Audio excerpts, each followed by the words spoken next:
قرآن مجید میں مسلمانوں کی علامت اور نشانی کے طور پر بیان فرمایا کہ والذین آمنوا، وہ خوش نصیب لوگ جنہوں نے ایمان قبول کیا، ان کی نشانی کیا ہے؟ اشد حبا للہ، وہ اللہ رب العزت کے لیے محبت میں بڑے سخت ہیں، بڑی انتہا درجے کی وہ اللہ رب العزت کے ساتھ بھی محبت رکھتے ہیں اور اللہ کے لیے بھی محبت رکھتے ہیں۔ ایک مطلب یہ کہ اللہ رب العزت کے ساتھ بڑی شدت کے ساتھ وہ محبت کرتے ہیں، اور یہ بھی مراد ہے کہ وہ اللہ کے لیے بھی محبت کرتے ہیں، اللہ کی وجہ سے اللہ کے حبیب کے ساتھ محبت کرتے ہیں، اللہ کی وجہ سے اللہ کی مخلوق کے ساتھ محبت کرتے ہیں، اور ان کی نشانی اور علامت یہ ہے کہ وہ محبت سے لبریز ہوتے ہیں۔ اور نفرت وہ کافروں سے ہونی چاہیے، کفر کے خلاف نفرت یہ ایمان کی علامت ہے۔ مومنین کی آپس میں نفرت جو ہے وہ مناسب نہیں ہے۔ الحب فی اللہ والبغض فی اللہ، اللہ کے لیے محبت ہونی چاہیے اور اللہ کی وجہ سے ہی بغض ہونا چاہیے، اور بغض کے مستحق جو ہیں، نفرت کے مستحق وہ کافر ہیں۔ مومنین جو ہیں، مسلمان جو ہیں، ان کے متعلق قرآن کریم نے جب کہہ دیا انما المؤمنون اخوہ، سارے مومن کلمہ گو جو ہے وہ آپس میں بھائی ہیں، آپس میں بھائی ہیں، چاہے وہ کسی بھی فرقے کا ہے، چاہے وہ کسی بھی جماعت کا ہے۔ جس نے کلمہ پڑھ لیا ہے، قرآن و سنت کے مطابق اس کا عقیدہ ٹھیک ہے، اس کے اوپر چاہے لیبل کوئی بھی لگا ہوا ہو، عقیدہ ٹھیک ہے، ایمان ٹھیک ہے، کلمہ پڑھا، وہ ہمارا بھائی ہے، وہ ہمارا بھائی ہے، اور اس کے ساتھ بھائیوں جیسا سلوک کرنا یہ ہماری ذمہ داری ہے۔ بغض، حسد، کینہ یہ مومن کے لیے ویسے ہی جائز نہیں ہے۔ اور پھر اسلام نے محبت کا درس دیا ہے اور بھائی چارے کا درس دیا ہے۔ نبی کریم صلی اللہ تعالی وبارک وسلم نے مدینۃ المنورہ میں آپ جب تشریف لائے، سب سے پہلے جس عظیم کام کو حضور نے جو ہے وہ سر انجام دیا اور مسلمانوں کے اجتماعی طور پر جو معاملات حل کرائے، وہ کیا تھے؟ وہ بھائی چارہ تھا۔ وہ بھائی چارہ تھا کہ انصار کو جو ہے وہ مہاجرین کا بھائی قرار دیا، مہاجرین کو انصار کا بھائی قرار دیا۔ اور صرف یہ حضور کی زبانی الفاظ ہی نہیں تھے، پریکٹیکلی طور پر صحابہ نے پھر ایسا کیا بھی، حضور کے اس فرمان کو قبول بھی کیا، انما المؤمنون نا پر جو ہے وہ عمل بھی کر کے دکھایا کہ واقعتاً ہم جو ہیں واپس میں بھائی ہیں۔ حالانکہ جو مکہ سے آ رہے ہیں ہجرت کر کے، ان کی چاہے رشتہ داری نہیں ہے، چاہے ان کا جو ہے وہ علاقہ غیر ہے اور ان کی قوم الگ ہے، لیکن جب حضور نے بھائی چارہ قرار دے دیا کہ فلاں فلاں کا بھائی ہے، تو اس نے اپنے گھر کے مال میں سے آدھا مال جو ہے اس کے لیے رکھ دیا، اپنے گھر میں سے آدھا گھر جو ہے وہ اس کے لیے چھوڑ دیا۔ حتیٰ کہ اگر کسی کو بیوی کی ضرورت تھی اور اس کے پاس زیادہ بیویاں تھیں، تو انہوں نے کہا کہ جو آپ کو جو ہے وہ مناسب لگے میں اس کو طلاق لیتا ہوں اور آپ اس سے نکاح کریں۔ یہ بھائی چارہ ہے، یہ مومنین کا آپس میں جو ہے وہ طرز زندگی ہونا چاہیے۔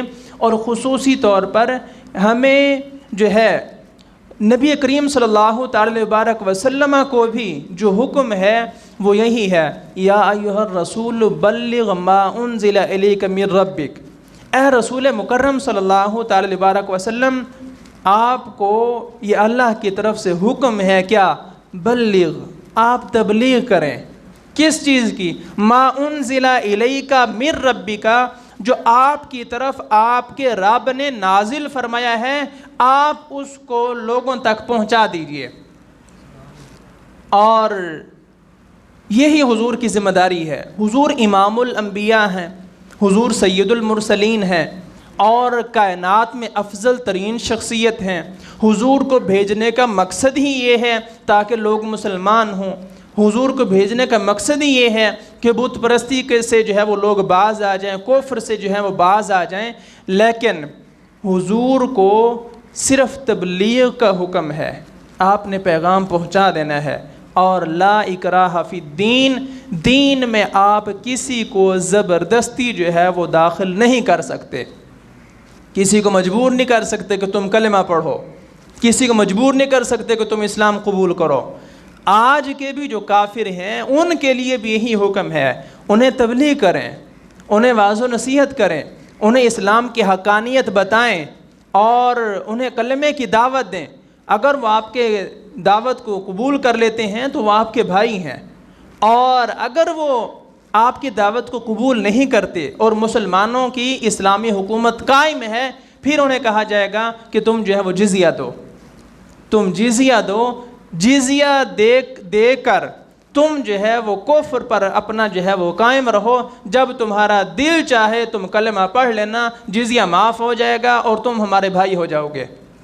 یعنی کہ مسلمانوں کا یہ جو ہے وہ عمل نہیں ہے، یا یہ مسلمان پابند نہیں ہیں کہ سارے کافروں کو جو ہے وہ گن پوائنٹ پر جو ہے وہ کلمہ پڑھوائیں۔ نہیں، نہ اس کے حضور پابند تھے، نہ آگے امت کو اس چیز کا پابند کیا ہے۔ صرف پیغام پہنچائیں، حق کو واضح کر دیں اور باطل کو جو ہے اس کا بطلان ظاہر کر دیں۔ اب بندے کی مرضی ہے، چاہے حق کو قبول کرے چاہے وہ باطل پر قائم رہے۔ اور یہ بھی ہمارے ہاں بڑا اختلافی مسئلہ پایا جاتا ہے کہ دین جو ہے وہ اخلاق کے ساتھ پھیلا ہے یا تلوار کے ساتھ پھیلا ہے۔ تو اس بارے میں آج آپ جو ہے فیصلہ کن گفتگو سنیں۔ اسلام اخلاق کے ساتھ پھیلا ہے، تلوار کی نفی جائز نہیں ہے۔ اسلام اخلاق کے ساتھ پھیلا ہے۔ اس اخلاق کو جس نے تسلیم نہیں کیا، اس اخلاق کے باوجود بھی جو اسلام کے راستے میں رکاوٹ بنا ہے، اس کے لیے پھر تلوار ہے۔ تلوار کے زور پر آپ مسلمان نہیں کر سکتے۔ اسلام جو ہے وہ تلوار کے زور پر اگر آپ لوگوں کو مسلمان کریں گے، لوگ مسلمان نہیں ہوں گے، لوگ منافق ہوں گے۔ اگر آپ کے ڈر کی وجہ سے، آپ کی تلوار کے ڈر کی وجہ سے، آپ کے اسلحے کے ڈر کی وجہ سے اگر لوگ کلمہ پڑھ رہے ہیں تو وہ دل سے تو کلمہ نہیں پڑھ رہے۔ کلمہ تو وہی قابل قبول ہے نا کہ جو دل سے پڑھا جائے۔ بندہ تو مومن وہی کہلائے گا جس نے دل سے کلمہ پڑھا ہے۔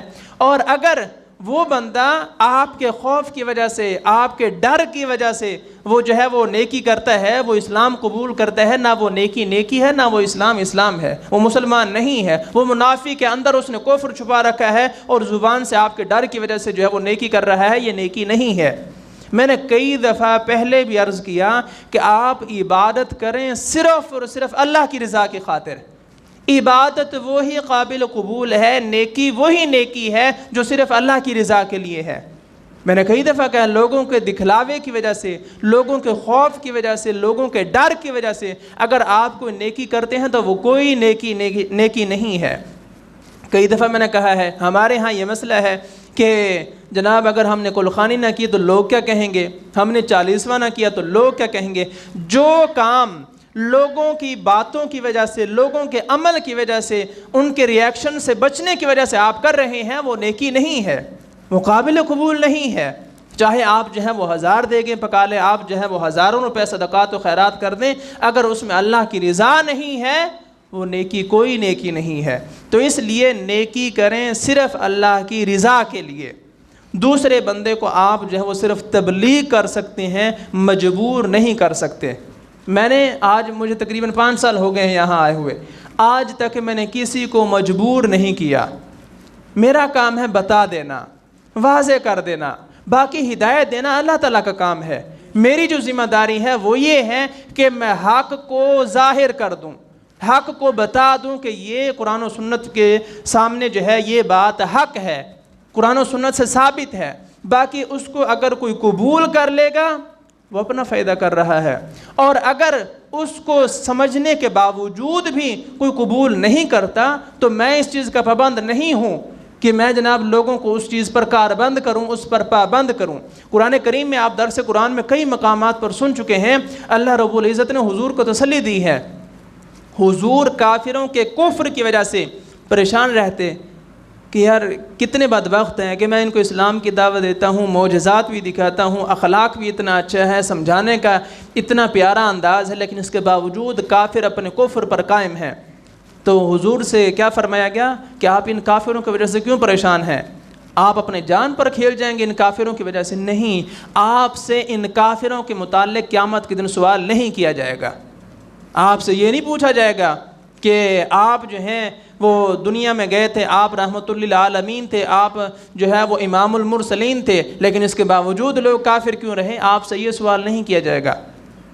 امام مسجد اپنی مسجد میں قرآن و سنت کا واعظ کرے، لوگوں کو سمجھائے، تبلیغ کرے، اصلاح کرے، اس کے باوجود بھی لوگ اگر اسلام پر عمل نہیں کرتے تو امام سے قیامت کے دن یہ نہیں پوچھا جائے گا کہ تم نے جو ہے وہ لوگوں کو دین پر جو ہے وہ کاربند کیوں نہیں کیا؟ کیونکہ ہماری ذمہ داری ہی نہیں ہے۔ عمل کرانا ہماری ذمہ داری نہیں ہے، حق بتا دینا، حق کا راستہ دکھا دینا کہ یہ حق ہے، بس ہماری ذمہ داری صرف یہ ہے۔ باقی اس پر عمل کرنا وہ بندے کے اختیار میں ہے۔ بندہ جو عمل اپنی خوشی کے ساتھ کرے گا وہی جو اس کے لیے جو ہے وہ فائدہ مند ہے۔ جو لوگوں کے دکھلاوے کی وجہ سے، لوگوں کے ڈر کی وجہ سے کرتے ہیں وہ نیکی نہیں رہتی۔ اور شرک وہ جو ہے وہ سب سے بڑا گناہ ہے۔ ان الشرک لظلم عظیم، سب سے بڑا گناہ شرک ہے۔ قرآن کریم میں اللہ رب العزت نے ارشاد فرمایا ان اللہ لا یغفر ان یشرک بہ، اللہ ہرگز شرک کو معاف نہیں فرمائے گا۔ اللہ کی یہ شان نہیں کہ مشرکین کو بھی معاف فرما دے۔ ان اللہ لا یغفر، اللہ رب العزت ہرگز معاف نہیں فرمائے گا۔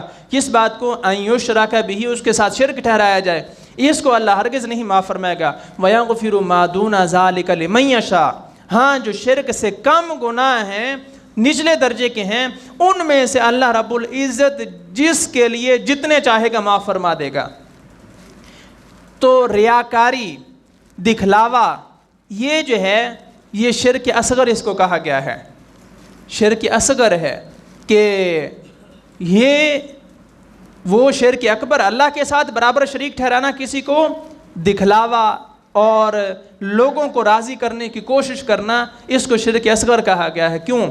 اور شرک اصغر یہ ریاکاری والا جو عمل ہے، قیامت کے دن اس کا کوئی اجر و ثواب نہیں ہے۔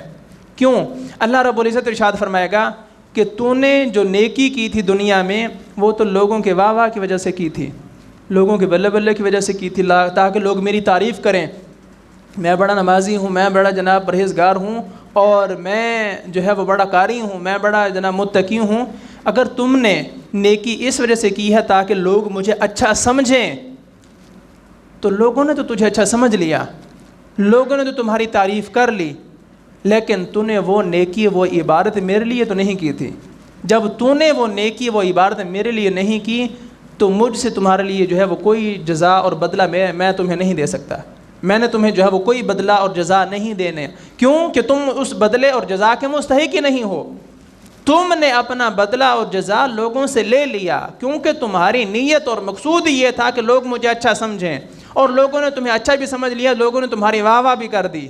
لہٰذا بندہ نیکی بھی کرے، اللہ سے ڈرے بھی صحیح، اور ریاکاری سے بچیں، لوگوں کے دکھلاوے سے بچیں۔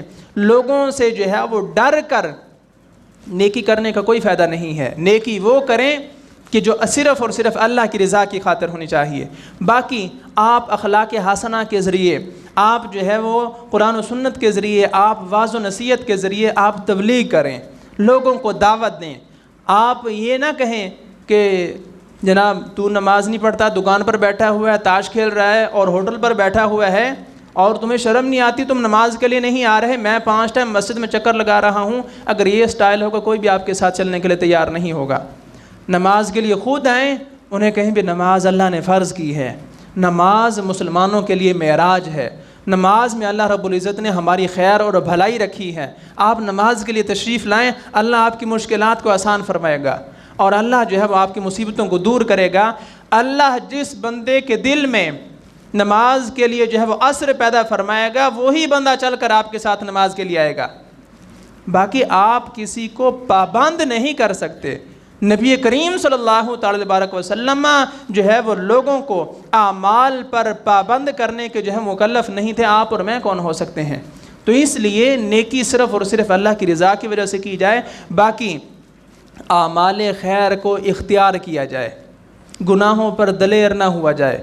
یہ مت سمجھیں کہ جناب ہم جو ہے وہ بچ جائیں گے، ہر ایک کو اس کے کیے کا حساب دینا پڑے گا، اور خصوصی طور پر فرائض اور واجبات ان پر عمل ہر حال میں کرنا چاہیے۔ رہ بھی جاتے ہیں، بندہ ہے آخر، اتنی مصروفیات ہیں اور کام کاج ہیں، رہ بھی جاتی ہے نماز، کوشش کریں آئندہ وقت میں جب ٹائم ملے قضا پڑھ لیں، اور نماز ضائع نہ ہو۔ ضائع نہ ہو کا مطلب کیا ہے؟ یہ نہیں کہ قضا ہوگی تو چھٹی چھوڑ دیں، نہیں، کوشش کریں جو قضا ہو گئی اس کو پڑھیں۔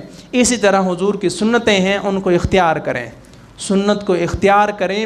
ایسے دور میں سنت کو زندہ کرنا جب وہ سنت کو سر عام مٹایا جائے، اس دور میں اگر کوئی سنت کو زندہ کرتا ہے تو فرمایا 100 شہید کا ثواب اس کو دیا جائے گا۔ 100 شہید کا ثواب، ایک شہید کے ثواب کو آپ جو ہے وہ اندازہ نہیں لگا سکتے کہ اللہ کے یہاں اس کا کتنا مقام و مرتبہ ہے، کتنا مقام و مرتبہ ہے۔ شہید کو شہید کہا کیوں جاتا ہے؟ شہید کو شہید کہا ہی اس وجہ سے جاتا ہے کہ جب بندہ اسلام کی خاطر، اللہ کو راضی کرنے کی خاطر اپنی جان دے رہا ہوتا ہے، اس وقت وہ اللہ کا مشاہدہ کر رہا ہوتا ہے۔ اللہ رب العزت تمام حجابات کو اٹھا دیتا ہے کہ اگر میری رضا کی خاطر اپنی جان دے رہا ہے تو کھل کر جو ہے وہ میرا دیدار کر۔ اللہ رب العزت کے مشاہدے کی وجہ سے اس کو شہید کہا جاتا ہے کہ مرنے سے پہلے پہلے جو ہے اس کو اللہ کی تجلی جو ہے وہ نصیب ہوتی ہے، اللہ کی زیارت نصیب ہوتی ہے۔ یہ ایک شہید کی شان ہے کہ اس کو مرتے ہوئے جو ہے وہ اللہ کی جو ہے وہ تجلی نصیب ہوتی ہے، مشاہدہ نصیب ہوتا ہے۔ تو جس کو 100 شہیدوں کا ثواب ملے، آپ اندازہ لگا سکتے ہیں کہ اس کا ثواب کتنا ہوگا، کتنا اجر و ثواب ہوگا۔ اور پھر داڑھی کے متعلق میں نے پہلے بھی کئی دفعہ اصلاح کی کوشش کی ہے۔ تمام سنتیں جو ہیں، آپ سنت نماز میں پڑھتے ہیں، آپ کا اخلاق اچھا ہے، لوگوں کے ساتھ برتاؤ اچھا ہے، میل جول اچھا ہے، یہ تمام سنتیں جو ہیں جب ہم اس دنیا سے چلے جائیں گے آپ کے پاس اس کا کوئی پروف نہیں ہے، آپ کے پاس اس کو کوئی ثبوت نہیں ہے، لیکن یہ داڑھی وہ سنت مصطفیٰ ہے کہ آپ اگر قبر میں بھی جائیں گے تو یہ آپ کے ساتھ جائے گی، یہ آپ کے ساتھ جائے گی۔ آپ کا اخلاق وہ باہر رہ جائے گا، آپ کی نمازیں وہ باہر رہ جائیں گے، لوگوں نے دیکھ لیا، بس آپ کے ساتھ جو ہے اس کا اجر اور اس کا ثواب تو پہنچے گا، لیکن وہ خود بھی عینی ہی جو ہے وہ آپ کے ساتھ چل کر نہیں جائیں گی۔ سنت مصطفیٰ، یہ داڑھی مبارک وہ واحد سنت ہے جو قبر میں بھی آپ کے ساتھ چل کر جائے گی۔ اور پھر کتنی خوش نصیبی ہوگی کہ جب نبی کریم صلی اللہ تعالی وبارک وسلم کی بارگاہ میں بندہ حاضر ہو اور پوچھا جائے کہ ما کنت تقول فی حق ھذا الرجل، تو حضور کے متعلق کیا کہا کرتا تھا، تیرے نظریات کیا تھے، عقائد کیا تھے، تو بندے کی کم از کم شکل و صورت، حلیہ وہ تو حضور جیسا ہونا چاہیے۔ وہ یہ ہے کہ یہ کہے کہ میرا دین تو اسلام ہے، میرا دین اسلام ہے، لیکن جیسے وہ زبان سے تو کہہ رہا ہے میرا دین اسلام ہے، لیکن اگر اس کا ظاہر جو ہے اس کو جھٹلا رہا ہے تو پھر وہاں کیا بنے گا؟ تو اس لیے کوشش کی جائے، لوگوں کے پریشر کی وجہ سے نہیں، لوگوں کو راضی کرنے کی وجہ سے نہیں، صرف اللہ کی رضا کے لیے، صرف اللہ کی رضا کے لیے۔ لوگوں کو چھوڑیں، لوگ کبھی بھی راضی نہیں ہوتے، کبھی بھی راضی نہیں ہوتے۔ لوگ جو ہے وہ انبیاء پر راضی نہیں ہوئے، آپ اور میں کون ہوتے ہیں؟ لوگ انبیاء پر بھی راضی نہیں ہوئے، لہٰذا صرف اللہ کو راضی کرنے کی کوشش کی جائے، سنت کو جو ہے وہ اپنایا جائے۔ ہم اہل سنت ہیں، عقیدہ بھی ہمارا اہل سنت ہے، تو اہل سنت کا مطلب کیا ہے کہ سنت کو اپنانے والا، سنت کو تھامنے والا، سنت کی قدر کرنے والا۔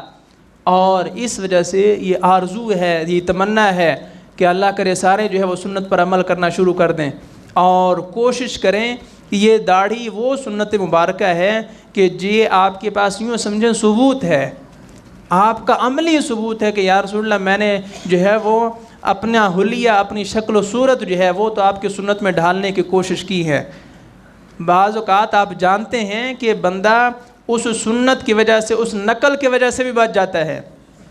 آپ جانتے ہیں کہ وہ ایک قبطی تھا، فرعونی، وہ موسیٰ علیہ السلام کی نقل اتارا کرتا تھا، جیسے آپ نے امامہ باندھنا اس نے بھی باندھ لینا، جیسے آپ نے عصا لینا اس نے بھی پکڑ لینا، اور آپ جیسا جو ہے وہ اس نے حلیہ بنائے رکھنا، اور تھا وہ فرعونی۔ سارے فرعون اور فرعونی غرق ہو گئے، وہ بندہ بچ گیا۔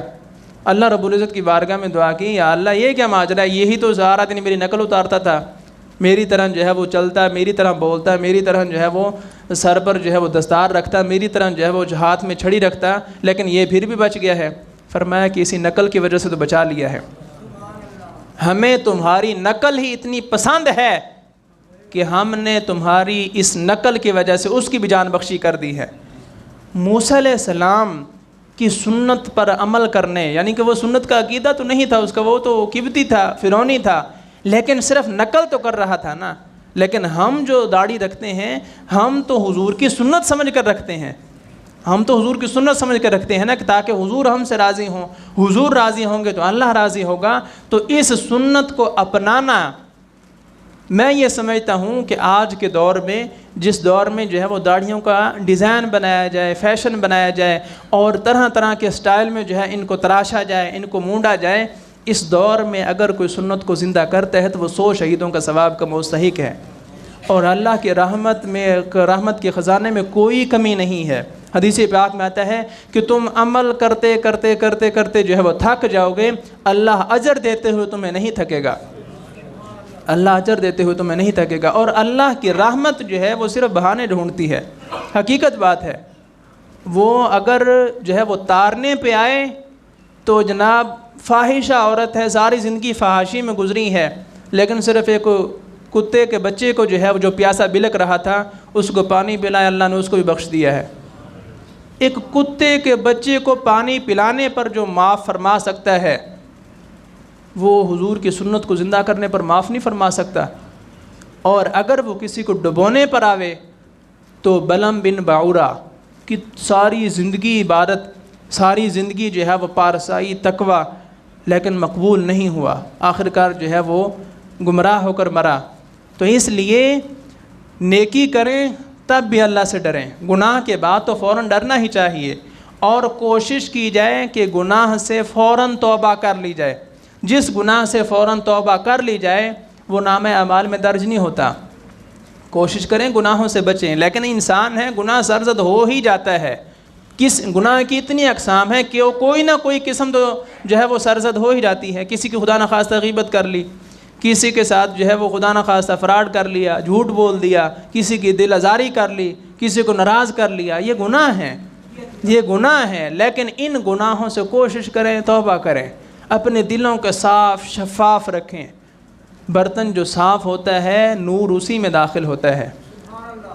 دودھ آپ ہمیشہ صاف ستھرے برتن میں جو ہے وہ ڈالتے ہیں، کیوں کہ اگر برتن گندا ہوا، گندے برتن میں دودھ ڈالنا دودھ کی توہین ہے۔ آپ جو ہے وہ صاف برتن میں دودھ ڈالتے ہیں، تو اسی طرح یہ دل جو ہے یہ خانہ خدا ہے۔ حدیث پاک میں ہے، فرمایا کہ اللہ رب العزت نہ زمین میں سما سکتا ہے نہ آسمان میں سما سکتا ہے، اتنا اللہ رب العزت بڑا ہے۔ اللہ اکبر کا مطلب یہی ہے نا کہ اللہ ہر چیز سے بڑا ہے، سب سے بڑا اللہ تعالیٰ ہے۔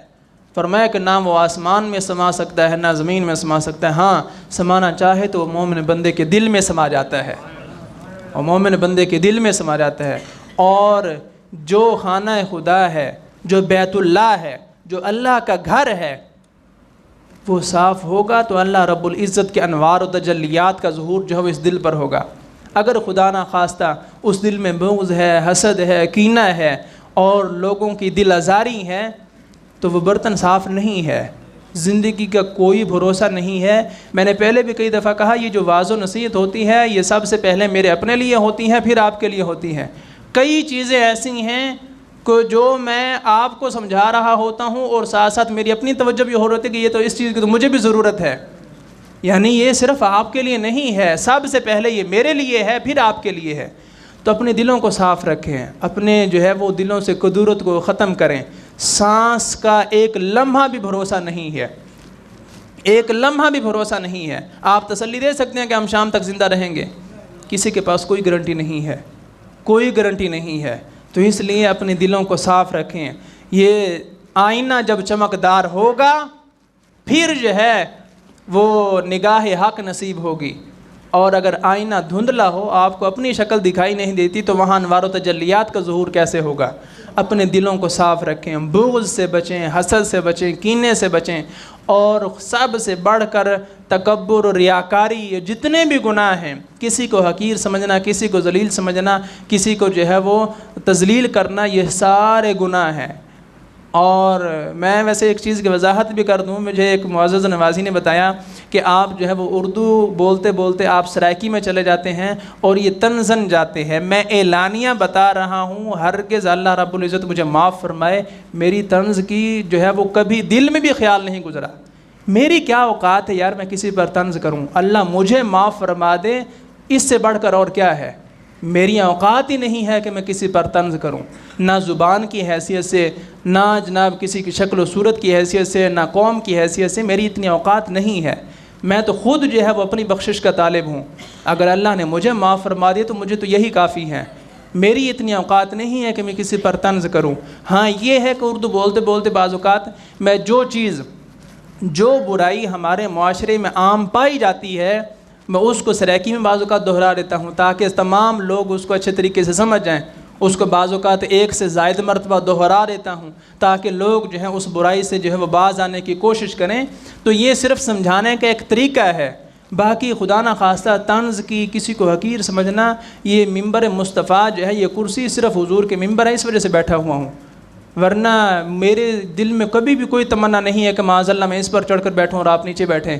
میں آپ سے بھی گیا گزرا بندہ ہوں، گناہ گار ہوں، اور صرف اللہ نے ڈیوٹی لگائی ہوئی ہے، اور یہ اللہ کا احسان ہے کہ میں اپنی بھی اصلاح کروں، آپ کی بھی اصلاح کرنے کی کوشش کروں، نہ کسی کو حقیر سمجھا ہے۔ آپ ساری کائنات مجھ سے افضل اور اعلیٰ ہے، آقر العباد شخص جس نے دیکھنا ہو وہ میں ہوں۔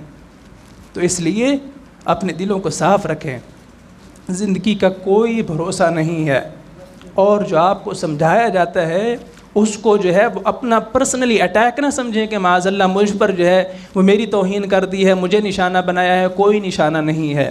سب سے پہلے اصلاح، واعظ، نصیحت سب سے پہلے میں اپنے لیے کرتا ہوں، اپنی خرابیوں کو درست کرنے کی کوشش کرتا ہوں، اور اگر خدا نہ خواستہ کسی میں وہ جرم، وہ گناہ پایا جاتا ہے تو اس کے سے جو گزارش ہے وہ دست بستہ ہے، دست بستہ گزارش ہے کہ آپ جو ہے وہ اپنی آخرت کو بچائیں، آخرت کے عذاب سے بچنے کی کوشش کریں، آپ اپنے آپ کو سدھار لیں، صرف یہی التجا ہوتی ہے۔ باقی نہ میں آپ کو سیدھا کر سکتا ہوں، نہ میری اتنی اوقات ہے۔ میرا کام ہے صرف آپ کو بتا دینا، عمل کر لیں گے تو آپ کو بھی ثواب ہوگا، مجھے بھی ثواب ہوگا، مجھے بھی اس کا ثواب ملے گا، کیوں کہ میں نے آپ کو جو ہے وہ راستہ دکھایا ہے۔ اور اگر آپ عمل نہیں کریں گے تو مجھے پھر بھی ثواب ملے گا، میں نے کم از کم راستہ تو دکھایا ہے، لیکن جو عمل نہیں کرے گا وہ ثواب کا مستحق نہیں ہوگا۔ اس اپنے دلوں کو صاف رکھیں، اور توڑنے والے نہ بنیں، جوڑنے والے بنیں۔ نبی کریم صلی اللہ تعالی وبارک وسلم اللہ کی بارگاہ میں جب معراج پر پہنچے، فَأَوْحَىٰ إِلَىٰ عَبْدِهِ مَا أَوْحَىٰ، اللہ رب العزت نے اپنے عبد مقدس نبی کریم صلی اللہ تعالی وبارک وسلم سے وہ راز نیاز کی باتیں کیں، وہی فرمائی جو اس نے چاہا، جو اس نے باتیں کیں۔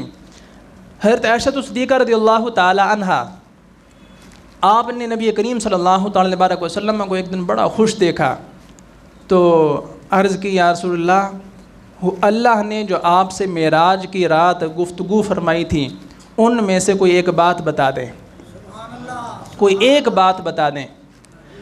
فرمایا کہ اللہ رب العزت نے معراج کی رات مجھ سے ایک یہ وعدہ فرمایا کہ جو دو دلوں کو جوڑے گا میں اس پر جنت کو واجب کر دوں گا، دو دلوں کو جو جوڑے گا میں اس پر جنت واجب کر دوں گا۔ کتنا آسان طریقہ ہے، اور یہ اعمال یہ صرف ہمیں چیک کرنے کے لیے ہیں کہ بندہ کتنا ایک فرما بردار ہے اور کتنا ایک نافرمان ہے، باقی اللہ کو ہمارے اعمال کی ضرورت نہیں ہے۔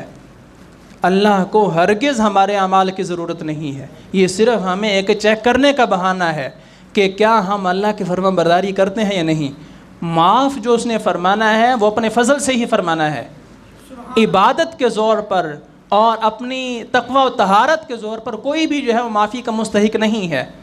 تقدیر کا مسئلہ، دو صحابہ میں اختلاف ہو گیا کہ جناب تقدیر کا مسئلہ جو ہے وہ ہمیں سمجھ نہیں آتا، تو دوسرے صحابی نے، اب نام میرے ذہن میں اتر گیا کیونکہ میں اس ٹاپک پر تو تیاری نہیں کر گیا تھا، تو بہرحال بات چلتی چلتی ادھر آ گئی، تو انہوں نے کہا کہ تقدیر کا مسئلہ تو کوئی مشکل نہیں ہے کہ اگر اللہ رب العزت چاہے تو تمام زمین والوں کو عذاب میں مبتلا کر دے، تمام آسمان والوں کو عذاب میں مبتلا کر دے، اس کو کوئی پوچھنے والا نہیں ہے۔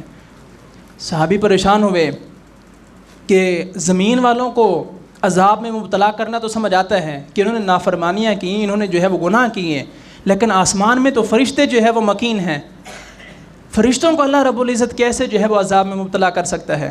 فرمایا کہ فرشتوں کو معصوم کس نے بنایا ہے؟ ان کو گناہوں سے بچنے کی قوت اور طاقت اور صلاحیت کس نے دی ہے؟ اللہ تعالیٰ نے دی ہے۔ فرمایا کہ اگر اللہ اسی نعمت پر پوچھ لے کہ تم نے کتنا شکر ادا کیا ہے،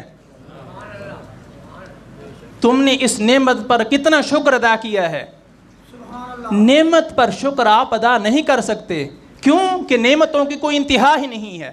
قرآن کہتا ہے وَإِن تَعُدُّوا نِعْمَتَ اللَّهِ لَا تُحْصُوهَا، اللہ کی نعمتیں اتنی تمہیں نصیب ہو رہی ہیں، اتنی ہیں کہ تم انہیں شمار ہی نہیں کر سکتے۔ جب ان نعمتوں کو ہم گن ہی نہیں سکتے تو ان نعمتوں پر شکر ادا کیسے کر سکتے ہیں؟ ہم نے آرام بھی کرنا ہے، ہم نے سونا بھی ہے، ہم سو رہے ہیں، اس سونے کے دوران بھی ہمارے اوپر ہزارہا نعمتیں جو ہے وہ اللہ تعالیٰ کی برس رہی ہیں۔ محافظ فرشتے اللہ رب العزت نے ہماری حفاظت کے لیے مقرر کیے ہوئے ہیں۔ آپ ان فرشتوں کا یہ جو آپ کی حفاظت کے لیے مامور ہیں، یہ اللہ کی نعمت ہے یا نہیں ہے؟ ہم سو رہے ہیں، ہم ان کا شکر ادا کر رہے ہیں۔ اللہ رب العزت نیند میں ہماری حفاظت فرماتا ہے، یہ بھی تو ایک نعمت ہے، اس پر ہم شکر ادا کر سکتے ہیں۔ ہم تو سو رہے ہیں، اور اس سوتے ہوئے اللہ رب العزت ہماری سانسوں کو بحال رکھے ہوئے ہیں۔ ہم تو سو رہے ہیں، ہمیں تو پتہ نہیں ہے سانس خود بخود آ بھی رہا ہے، جا بھی رہا ہے، اور وہ کون چلا رہا ہے؟ اللہ رب العزت بندے کے اندر سانس کو بھیج بھی رہا ہے، اس کو واپس بھی نکال رہا ہے۔ تو ہر سانس پر جو ہے وہ اللہ کی بے پناہ نعمتیں ہیں، اور کسی بھی نعمت کا آپ 100% حق ادا نہیں کر سکتے، حق شکر۔ صرف کوشش ہے، کوشش کریں کہ اللہ کا شکر ادا کریں، اس کی نعمتیں بہت زیادہ ہیں۔ تو اس لیے اپنے آپ کو فرما برداری کی طرف ڈھالیں، حضور کی سنتوں کو اپنائیں، اللہ رسول کے احکام پر عمل کریں، اور لوگوں کو راضی کرنے کی کوشش نہ کریں کہ جناب والدین نہیں مانتے، رشتہ دار نہیں جو ہے وہ داڑھی کو اچھا سمجھتے، کوئی کہتا ہے جناب میری بیوی داڑھی کو اچھا نہیں سمجھتی، جناب رشتہ نہیں ہوگا، بیوی نہیں ملے گی، فلاں ہوگا، یہ سارے ہیلے بہانے ہیں، کچھ بھی نہیں ہوگا۔ اگر اللہ رسول راضی ہوئے آپ کا کوئی بھی کچھ نہیں کر سکتا، اور اگر خدا نخواستہ اللہ رسول راضی نہ ہوئے، ساری کائنات بھی آپ سے راضی ہیں، تو آپ کے لیے کوئی فائدہ مند نہیں ہے۔ اللہ کو راضی کریں، اللہ کے رسول کو راضی کریں، اللہ نے جو احکام نازل فرمائے ہیں ان کی قدر کریں، آپس میں پیار و محبت کے ساتھ رہیں، بھائی چارے کے ساتھ رہیں، کسی کو بھی حقیر نہ سمجھیں۔ جو نیک ہے اس کا بھی ایک ماضی ہے، پتہ نہیں اس نے جو ہے ماضی میں کیا کچھ کیا ہوگا۔ جو نیک ہے آج، اس کا بھی ایک ماضی ہے، پتہ نہیں اس سے کون سے گناہ جو ہیں وہ سرزد ہوئے ہوں گے، اور جو بدکار ہے اس کا بھی مستقبل ہے، ممکن ہے کہ وہ ایسی توبہ کرے ہم کو بھی کراس کر جائے۔ جو بدکار ہے اس کو بھی تذلیل کی اجازت نہیں ہے، آپ اس کو حقیر سمجھیں، آپ اس کو ذلیل سمجھیں، کیوں کہ آپ تو صرف نماز پڑھ رہے ہیں اور عبادت کر رہے ہیں، آپ اللہ کے ہاں مقرب ہیں، آپ متقی ہیں، پرہیزگار ہیں۔ ایک بندہ ہے وہ جناب فاسق ہے، فاجر ہے، گناہگار ہے، آپ جو پابند ہیں وہ صرف اس کی اصلاح کے پابند ہیں، آپ صرف اس کے ساتھ تبلیغ کے پابند ہیں، آپ اس کو اخلاق حسنہ کے ذریعے سمجھانے کے پابند ہیں، آپ اس کی تذلیل کے پابند نہیں ہیں۔ آپ کا یہ حق نہیں ہے کہ آپ کسی کو حقیر سمجھیں، آپ کسی کو ذلیل کریں، کیوں کہ ممکن ہے اللہ نے یہ جو توفیق آپ کو دے رکھی ہے نیکی کی، کل آپ سے یہ چھن جائے، کیا کر لیں گے؟ کیا کر لیں گے؟ اور یہی توفیق اس کو مل جائے جس کو آپ حقیر سمجھ رہے ہیں، جس کو آپ ذلیل سمجھ رہے ہیں۔ حدیث پاک میں ہے نا کہ فرمایا کہ بندے کا دل اللہ رب العزت کی شایان شان 2 انگلیوں میں ہے، جیسے اللہ کی شان شان ہے، اور اللہ رب العزت جب چاہتا ہے ان کو پلٹ دیتا ہے، یہ پلٹنے میں کوئی دیر نہیں لگتی۔ اسی وجہ سے حدیث پاک میں بھی ہے کہ یا مقلب القلوب، اے دلوں کو پلٹنے والے، یا مقلب القلوب، اے دلوں کو پلٹنے والے، ہمیں جو ہے وہ حق کی طرف پلٹ دے، ہمارے دلوں کو حق کی طرف پلٹ دے۔ یا مثبت القلوب، اے دلوں کو ثابت قدم رکھنے والے، ہمارے دلوں کو حق پر جو ہے وہ اسلام پر ثابت قدم رکھ۔ نیکی کر رہے ہیں تو اللہ کا شکر ادا کریں، اللہ نے توفیق دی ہے، اور اگر خدا نہ خواستہ گناہوں بھری زندگی ہے تو توبہ کی طرف آئیں، اور توبہ اتنا بڑا اللہ رب العزت کا انعام ہے۔ حدیث پاک میں آتا ہے کہ التائب من الذنب کمن لا ذنب لہ، توبہ کرنے والا سچے دل سے اگر توبہ کر لیتا ہے تو ویسے ہے گویا اس نے گناہ کیا ہی نہیں ہے۔ آج تک جتنے گناہ سرزد ہوئے ہیں، کوشش کریں اللہ کی بارگاہ میں توبہ کریں، اور اگر آج توبہ کر لیں گے، آج آپ کے لیے دروازہ کھلا ہے، میرے لیے دروازہ کھلا ہے، اور یہ دروازہ ایک دن بند ہو جانا ہے۔ اجتماعی طور پر تو قیامت کے دن بند ہونا ہے، لیکن انفرادی طور پر جو بند ہونا ہے وہ پتہ ہی نہیں ہے۔ اجتماعی طور پر ساروں کے لیے جو توبہ کا دروازہ بند ہونا ہے اس کا پتہ ہے کہ سورج مغرب سے طلوع ہوگا پھر توبہ کا دروازہ بند ہوگا، قیامت کی نشانیوں کا ظہور ہوگا پھر توبہ کا دروازہ بند ہوگا۔ یہ ہے اجتماعی طور پر۔ انفرادی طور پر ایک ایک بندے کے لیے توبہ کا دروازہ کب بند ہونا ہے؟ جب اس کی سانس بند ہونی ہے، جب سانس بند ہونی ہے۔ جب سانس کا پتہ ہی نہیں ہے تو پھر توبہ کا ٹائم کا کیا پتہ ہے کب تک ہے؟ ہر وقت اللہ کی بارگاہ میں توبہ کریں، اور استغفار کی کثرت کریں، درود پاک کی کثرت کریں، پیار و محبت کے ساتھ رہیں، اپنے دلوں کو صاف رکھیں، اپنے دلوں کو صاف رکھیں، اخلاق حسنہ کے ساتھ پیش آئیں، آپس میں ہم بھائی بھائی ہیں اور بھائی بھائی بن کر ہی رہیں۔ اللہ رب العزت ہمارے دلوں کو صاف فرمائے، اور قدورتوں کو، نفرتوں کو جو ہے وہ ختم فرمائے، پیار و محبت کے ساتھ اسلام پر عمل کی توفیق عطا فرمائے، اس کے صدقے ہماری مغفرت فرمائے۔